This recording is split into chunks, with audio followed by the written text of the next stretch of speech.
கண்டிப்பாக வந்து பார்த்தீங்க அப்படின்னா வந்து இப்போ சூர்யா மகா இவங்க 2 பேருடைய காதலை திருப்பி மலர வைக்கிறது எப்படி, 2 பேருக்குள்ள இருக்கக்கூடிய அந்த ஊடலை எப்படி சரி பண்ணுறது அப்படிங்கிறது கதையுடைய ஒரு ட்ராக்காக இப்போ கொண்டு போக ஆரம்பித்தாலும் கூட இன்னொரு பக்கம் இப்போ அனாமிகாவை வச்சு நடக்க போகிற விஷயங்கள் தான் இந்த கதையோட முக்கியமான விஷயமா இருக்க போகுது.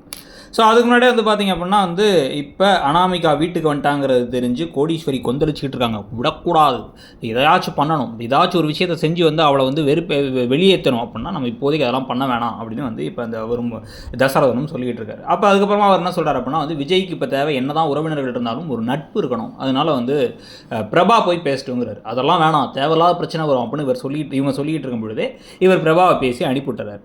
ஆனால் அங்கே வந்து பார்த்தீங்க அப்படின்னா வந்து எனக்கு அப்பா அம்மா ரெண்டுமே நீங்கள் தானா, எங்கள் அம்மா திருப்பி வர முடியாதானா அழகி கேட்டுட்டு இருக்கும் போது கொஞ்ச நாள் கழிச்சு நீ அனாமிகாவை அம்மான்னு கூப்பிடலாங்கிறாரு விஜய். கண்ட பிள்ளையெல்லாம் வந்து என்னை அம்மான்னு கூப்பிட்றதா அப்படின்னு இவங்க ஓவராக பேச இவங்களுக்குள்ள சண்டை வந்து கையெல்லாம் ஓங்கிடுறாரு. ஓங்கினதுக்கப்புறமா அனுப்பிவிட்டுறாரு. அவங்க வந்து இந்த பிள்ளை எப்படி வெளில போக வைக்கணும்னு தெரியும், போய் சரோஜினி மேடத்தோட ஆசிரமத்திலே விட்டுறணும் அப்படின்னு சொல்ல இந்த பொண்ணு பயந்து போயிடுச்சு.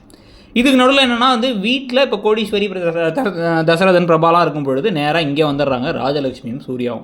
அவங்க ஃப்ரெண்ட்ஸ் ஆகிட்டாங்க, வராங்க. இப்போ சட்னி வைக்கணும், சமைக்கணும் அப்படின்னா வந்து காய் நறுக்கிறதுக்கு வெங்காயம் உரிக்கிறதுக்குலாம் ஹெல்ப் பண்ணுறாங்க இவங்களே. இப்போ ராஜலட்சுமியே காஃபியெல்லாம் போட்டு வந்து கொடுத்து சூப்பராக தோசையெல்லாம் வச்சு இப்போ ஃப்ரெண்ட்ஸுக்கெல்லாம் கால் பண்ணி என்னோட சம்மந்தி வந்துட்டாங்க பார்த்தியா அப்படின்லாம் வந்து பெருமையாக அவங்க பேசுகிறதுக்கெல்லாம் ஹெல்ப்ஃபுல்லாக இருக்குது. முன்னெல்லாம் வரமாட்டாங்க அப்படின்னு சொல்ல இவங்களும் என்ன சொல்கிறாங்கன்னா நாங்கள் வந்து நீ செஞ்ச ஒரு காரியத்தால் நீ சொன்ன பொய்யால் நாங்கள் ஒன்றாயிட்டோம்டா, அதான் நல்ல விஷயமா நடந்திருக்கு அப்படிங்கிறதெல்லாம் சொல்லிட்டு இருக்காங்க.